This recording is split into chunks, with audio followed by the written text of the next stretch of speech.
Welcome, I'm Sergeant Justin Putz. This is Soldiers Journal. Thank you for joining us as we cover the stories that are all about you, the soldier.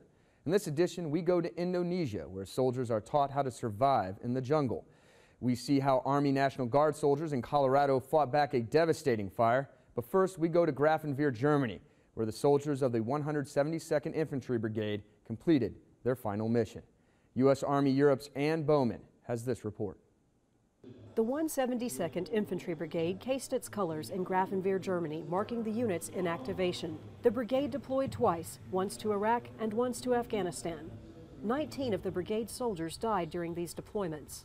During the ceremony, the 172nd commander, Colonel Edward Bonneman, thanked the Grafenwehr community for the 172nd Memorial, which will remain on the post. So although the brigade may be departing Grafenwehr, the memory of those no longer standing in our ranks remains forever a part of this community. We shall not ever forget. The brigade's inactivation is a major milestone in U.S. Army Europe's transformation to a more agile force built around a cavalry brigade equipped with highly mobile Stryker combat vehicles and an airborne infantry brigade.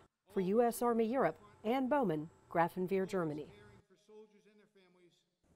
As U.S. Army Europe continues to transform, it also continues to train with its allied partners. Sabre Strike 2013 is a theater security cooperation exercise involving over 2,000 personnel and 14 countries. The Baltic nation of Latvia is one of the host nations, and situational training lanes are being conducted to test combat readiness. Air Force Technical Sergeant Bert Trainer has this report. After a night of planning and rehearsal, a company of Latvian infantry move out carefully toward their objective. With the close air support of U.S. Air Force A-10s circling above, the scenario for the conduct attack training lane begins.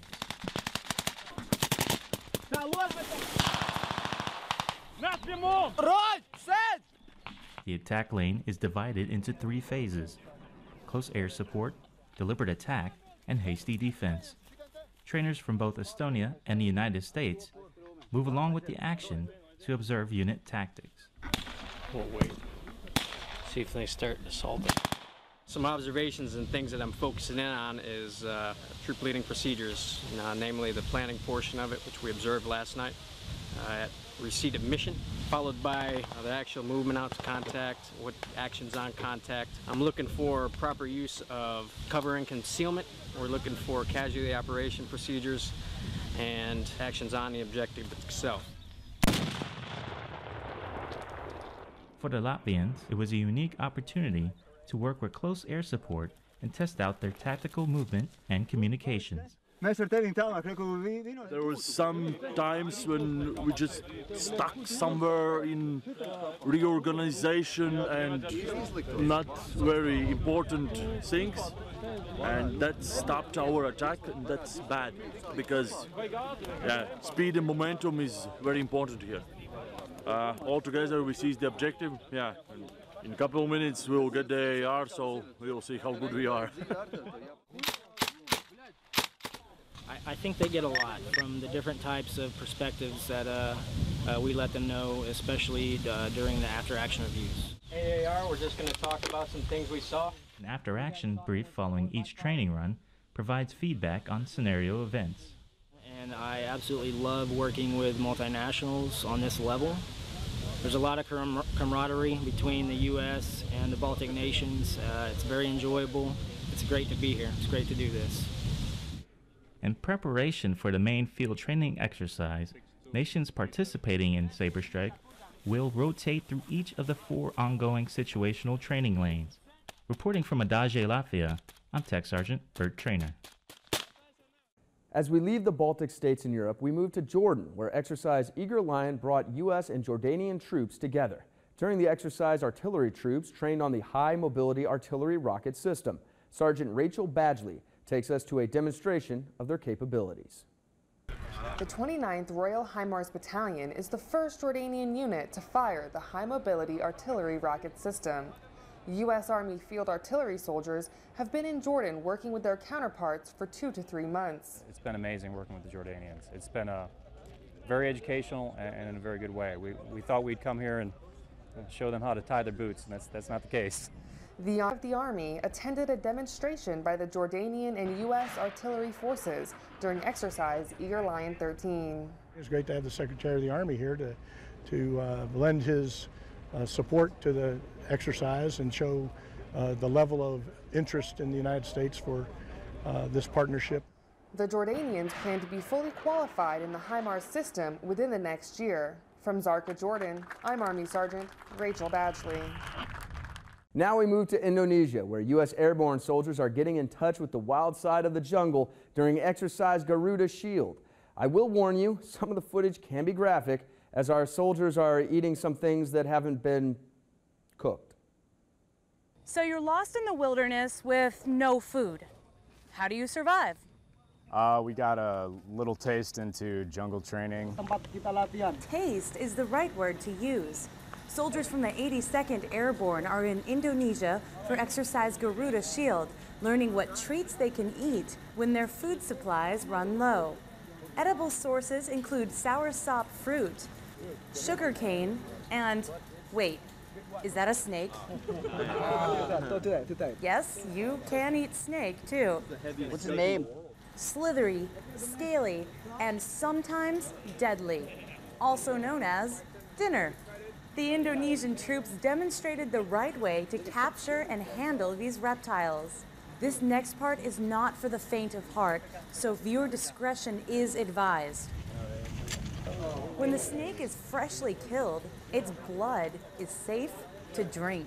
The soldiers stepped up to the challenge and showed no fear in tasting the blood of a cobra.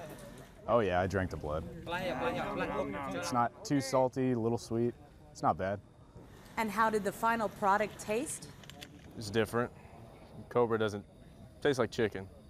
It tastes kind of like beef, like really, really well-cooked beef. Cobra. Thanks to the Indonesian forces, these soldiers have a much better chance of surviving in the wilderness. I would do great in the jungle because of this training, jungle training. Snake. Senior Airman Sarah Bryce, Ciledug, Indonesia. Yeah.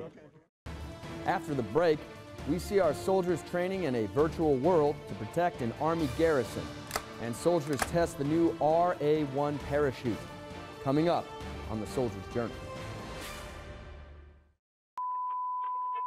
As a soldier in the Army, eating healthy foods and staying in top physical and mental shape are important for my job and my goals. Taekwondo is a combat sport. In training for the Olympics, I can't be afraid to take a hit. And the most important thing for my success is being able to predict my opponent's every move. In order to do this, I need to be 100% fueled and hydrated. But I need to know what I'm taking to stay eligible for competition. And most importantly, healthy. Some dietary supplements claim to make you faster and stronger with little work, but their claims aren't always true, and you may just be wasting your money. Supplements are no substitute for eating healthy foods and exercising regularly. Join me, Private First Class Saunders, and all the armed forces in Operation Supplement Safety to learn about dietary supplements. Know the right ways to get fit and don't get ripped off. Incoming transmission. 2, 1. When you're on the road, watch out for drunk drivers. Avoid becoming a statistic this summer. Learn to recognize the signs of a driver under the influence. Drifting, weaving, or braking erratically are red flags you should watch for. Spot a drunk driver and avoid getting into an accident. Visit your installation safety office for more summer safety tips. Roger that. Video gaming technology has long had a place in training soldiers for combat. In Europe, simulation training professionals are expanding that virtual training into the garrison world. Christian Marquardt explains. You're going to have to go by streets. U.S. Army Garrison Grafenwehr is in crisis. A train containing toxic chemicals has crashed outside the garrison's front gate, causing a deadly plume of smoke. This is training.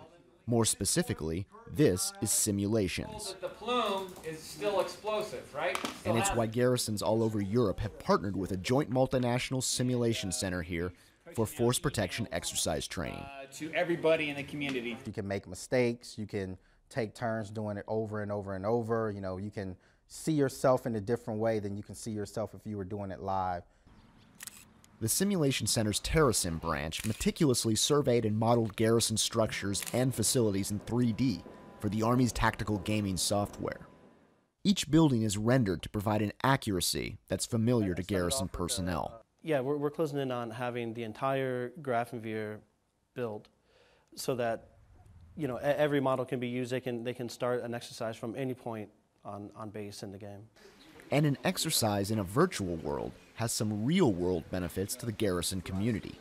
Because if you were to try to stage this outside Gate 3 or Gate 1 or Gate 6, you would have to close the gate down, inconvenience traffic. The explosion happened on a Friday. By Wednesday, we started hearing words. There was going to be demonstrations being held. Simulated environments give garrisons the ability to easily fast-forward and condense training.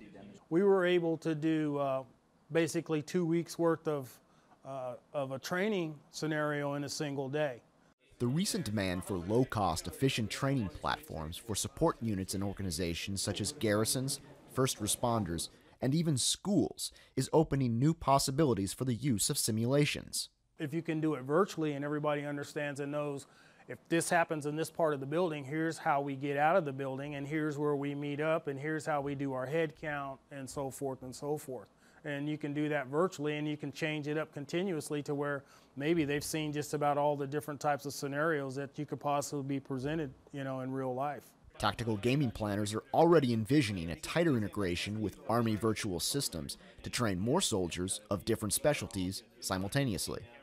The future is to be able to take all these systems, tie them all together, and have soldiers in the RVTT, soldiers in the dismounted training system, soldiers behind VBS2 clients in a classroom somewhere, and all working together in a single scenario. In a cost-conscious environment, it would be easy to turn to virtual training as an economic solution to a rotation at a combat training center or a day at the ranges. But trainers say Army gaming is just the first step of the training process. Simulations, virtual training does not replace live training, but it is definitely a good tool to get you that step closer to having a near perfect, you know, live iteration when that time comes. Reporting for the Joint Multinational Training Command, Christian Markwart, Grafenwehr, Germany. As the wildfires in Black Forest, Colorado threaten hundreds of homes, the Colorado National Guard once again deploys soldiers in support of their home state. Staff Sergeant Joe Labuca meets up with one of the firefighters who described the situation as it unfolded. We arrived to the Emergency Operations Center on Wednesday at 3:30 in the morning, at 03:30. We started executing firefighting operations around 09 that same day. Oh, while we're out here, it's executing the mission as directed by our task force leaders and division commanders and ensuring that we execute per their instruction. And that way we can, you know, meet the overall intent of the division. As we go around this subdivision, we look for areas where there may still be heat radiating within the black and ensuring that it's truly cold before we move on. That way, when the heat intensifies throughout the day and the wind picks up, heat does not come out of the black and start burning the green. My soldiers are very proud to be out here, you know, executing our mission and, continuing to advance in our skill sets for wildland firefighting. My soldiers are fully cognizant of the fact that when we are deployed for a state emergency, there are citizens of Colorado that are in great distress and going through tremendous adversity. And so for us, our sacrifices are minimal. The victims of these events, their burdens are far greater than ours, and we're truly proud that we're able to be out here and assist them. The parachute soldiers have used since World War II has gone through several changes and thankfully upgrades. Recently, soldiers from Joint Base Lewis McChord began testing the new RA-1 parachute. They're the first unit to operationally test it, and Sergeant Nate Bowen takes us to the drop zone. Christmas came early for some JBLM paratroopers this year in the form of new parachutes. They're trying out a new model, the RA-1. It is light years above anything we currently have in the inventory. For the conventional guys, the recce companies, and the guys working in the battlefield surveillance brigades, it is a major increase in their capability to do standoff insertions. Of course, you know, that improves aircraft survivability, jumper survivability, and lack of compromise. These paratroopers are the first in the Army to operationally test the new chutes. At first, very nerve-wracking, you know, but you know, we went through the stressors. After our first or second jump, we all got a little comfortable with it, and then, you know, again, we were taught to separate in the air, but here you're taught to group up together. So I think that once the boys figured that out and we started getting more familiar with the parachute, more comfortable, and I think we've kind of like broken the code. Still got a long way to go, but, you know, we've kind of made a big leap. They complete a series of successful jumps on Merrill Drop Zone, each one better than the last. With the testing nearly complete, the chutes could see fielding by summer of next year. After the break, we'll see how soldiers train in downed pilot exercise. And soldiers in Alaska attempt to climb Mount McKinley.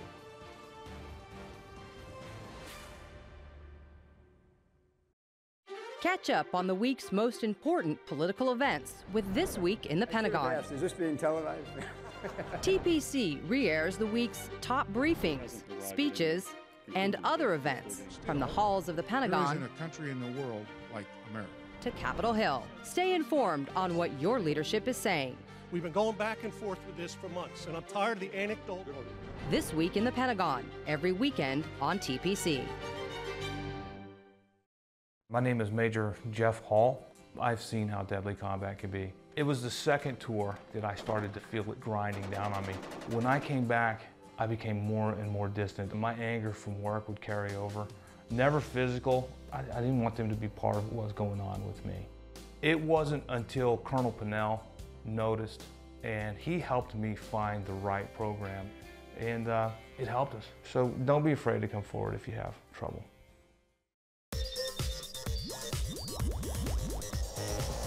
A service member wants to know if he's eligible to transfer his GI Bill to his spouse. There are service requirements that must be met in order to transfer your post 9/11 GI Bill to your spouse or child. To find out if you're eligible for a transfer of education benefits, or TEB, go to gibill.va.gov and search TEB. Benefits questions? Shoot an email to yourbenefits@dma.mil.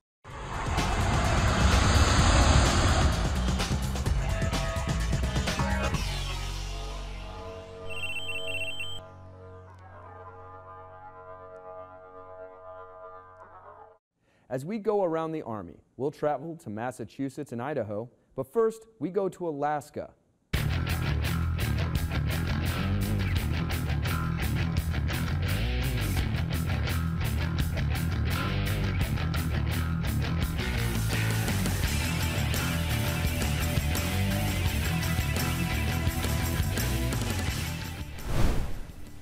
Mount McKinley.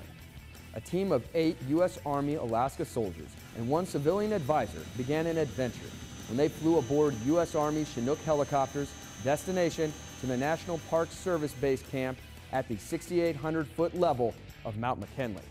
The mountain is the highest mountain peak in North America, with a summit elevation of 20,320 feet above sea level.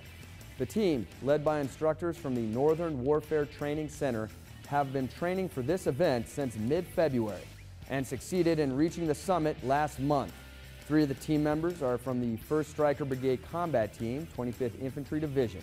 Although climbing such a large mountain is an accomplishment, the command team at the training center say they have already succeeded by going above and beyond the basics, gaining more advanced skills and passing these skills down through the ranks. Tactical Training Base Kelly, Massachusetts. An operational readiness exercise conducted by the 102nd Intelligence Wing carried out a joint Army and Air National Guard down pilot exercise. With the use of a UH-60 Black Hawk helicopter, the squads loaded themselves and their equipment, which included large cutting tools and weapons. They provided a secure perimeter around the area of the down pilot while sending out a rescue squad. Once the pilot is rescued, then the squad makes a hasty retreat back to the Black Hawk and the mission is accomplished. Going Field Training Center, Idaho. Soldiers from the 207th Brigade Support Company, Alaska Army National Guard, are conducting their annual training to sharpen their skills for potential deployments to a hostile environment. Some of the training included working with translators, vehicle convoys, tactics and training on spotting an IED, and what to do if one is detected. The training exercise is designed to certify unit proficiency and is validated by graders from the 1st Army Division. The exercise also allows the soldiers to work on their information flow and reporting techniques and establish and confirm standard operating procedures. That's a look at what's going on around your Army. After the break, we'll meet a lady who tells us what it was like to be one of the first to enlist in the Women's Army Corps in World War II. The new Stars and Stripes Tablet Edition. All the advantages of a newspaper in an electronic form. But remember, it's not a newspaper. Do not use it to line a bird cage. Do not use it in paper mache. Do not use it to wrap fish. The new Stars and Stripes Tablet Edition. It reads like a newspaper but performs like a tablet. For details, go to stripes.com/tablet today.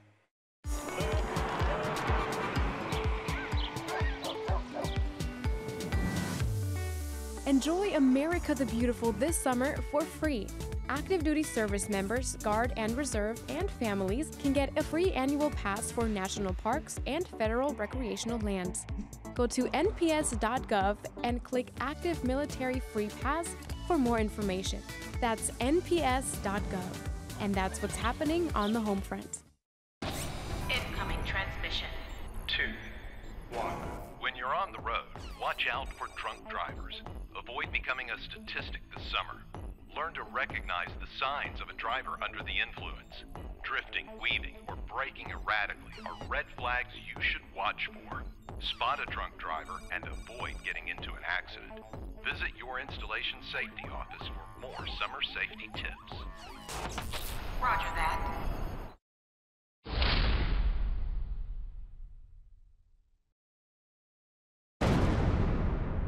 During World War II, over 150,000 American women served in the Women's Army Corps and were better known as WACs.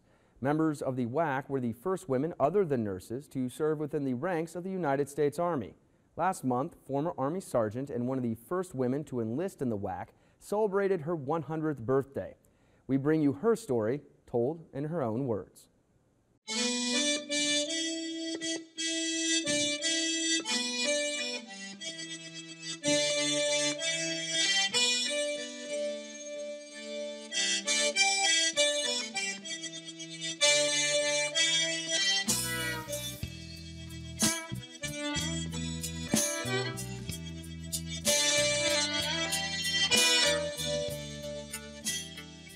The first day I landed in basic training, and I said to the girls, we're going to stay feminine, aren't we? Because I had a beauty shop, you know, and I was okay. I said, we're going to stay feminine, aren't we? And this is the way we looked 2 hours later, because they didn't have any women's clothes for coats for us, so they had to use the men's coats.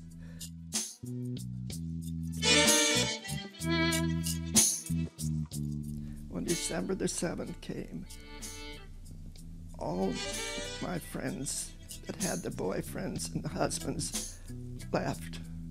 There were rumors that the Army was going to accept women, and the Army would only take the older women, the women that had been in business, waitresses, hairdressers, and teachers.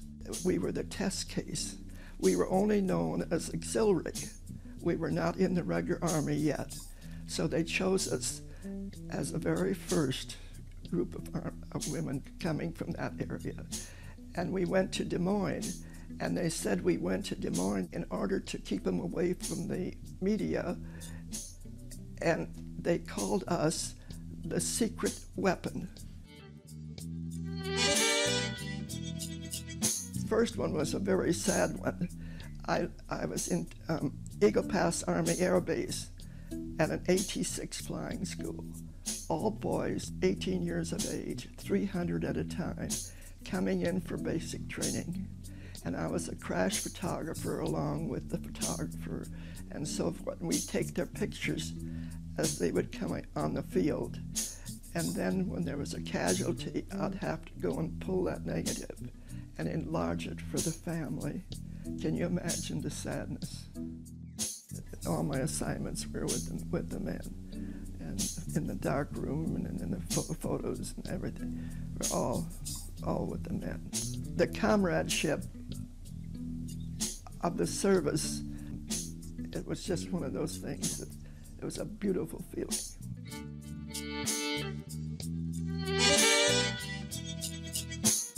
And there's just a very few of us yet, but we're very close. There's at least a dozen people that come, now half a dozen people come to see me that are still from the Women's Army Corps.